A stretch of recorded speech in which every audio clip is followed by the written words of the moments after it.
नमस्कार, सुमन्स किचनमध्ये आपलं स्वागत आहे। आज आपण हरभऱ्याच्या कोवळ्या पानांची भाजी कशी बनवायची ते पाहणार आहोत। तर रेसिपीला सुरुवात करण्याआधी तुम्हाला एक निवेदन आहे, अजूनपर्यंत तुम्ही माझ्या चॅनलला सबस्क्राइब केलं नसेल तर सबस्क्राइब जरूर करा आणि हो, रेसिपी आवडली तर एक लाईक नक्की करा। चला तर मग रेसिपीला सुरुवात करूया। तर इथे मी भरपूर सारी अशी कोवळी पानं घेतलेली आहे।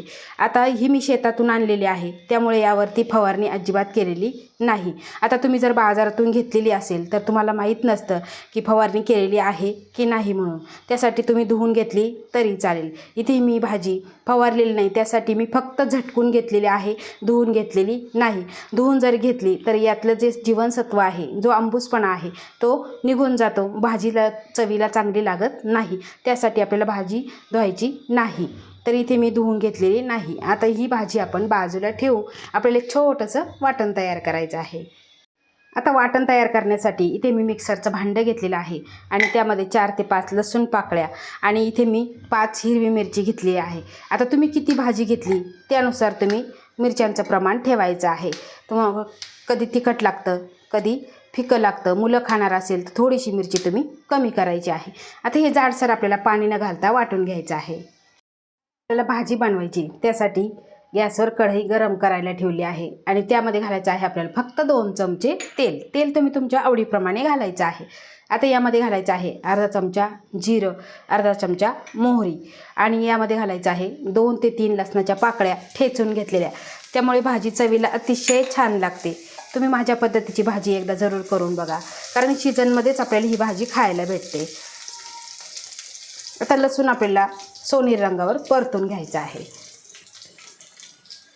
तर इथे लसूण सोनेरी रंगावर परतून झालेलं आहे आणि यामध्येच घालायचं आहे आपल्याला आपण जे वाटण तयार केलेलं ते वाटण घालायचं, कारण लसूण आणि मिरची आपण कच्ची घेतलेली ते सुद्धा यामध्ये आपल्याला 2 ते 3 मिनिटे परतून घ्यायची, म्हणजे कच्चेपणा सगळा कमी होतो।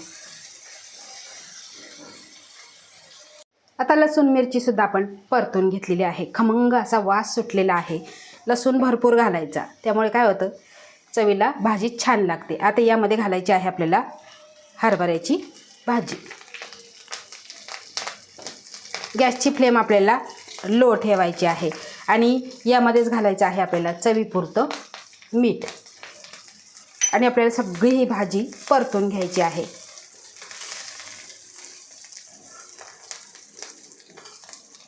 आता भाजी आपण सगळी मिक्स करून घेतलेली आहे आणि यावरती आपल्याला 3 ते 4 मिनिटासाठी झाकण ठेवायचं आहे।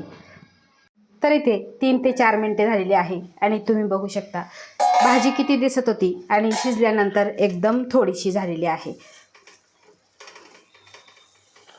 आता यामध्ये घालायचं आहे आपल्याला 2 चमचे दाण्यांचा कूट, भाजलेल्या दाण्यांचा कूट आहे। आता हे सगळं आपल्याला मिक्स करून घ्यायचं आणि पुन्हा 2 ते 3 मिनिटासाठी आपल्याला झाकण ठेवायचं आहे। पाणी घालायची आपल्याला अजिबात गरज नाही, कारण कोवळी भाजी आहे आणि मीठ टाकल्यामुळे पटकन असं पाणी सुटतं आणि भाजीसुद्धा छान अशी शिजली जाते। आता पुन्हा आपल्याला 2 ते 3 मिनिटे झाकण ठेवायचं आहे। तर इथे 2 ते 3 मिनिटे झालेली आहे आणि तुम्ही इथे भाजी बघू शकता, अतिशय सुंदर अशी ही भाजी झालेली आहे आणि पटकन शिजल्या जाते, कोवळी असल्यामुळे पटकन शिजलेली आहे।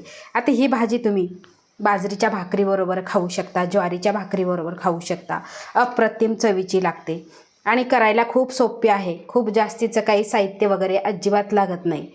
तर अशा ह्या सोप्या पद्धतीने ह्या सीझनमध्ये हरभऱ्याच्या कोवळ्या पानांची भाजी तुम्ही जरूर करून बघा आणि तुमचा अभिप्राय मला कमेंटद्वारे नक्की कळवा। आवडल्यास लाईक करा, शेअर करा, सबस्क्राईब करा आणि बाजूचं बेल आयकॉन बटन प्रेस करा। धन्यवाद।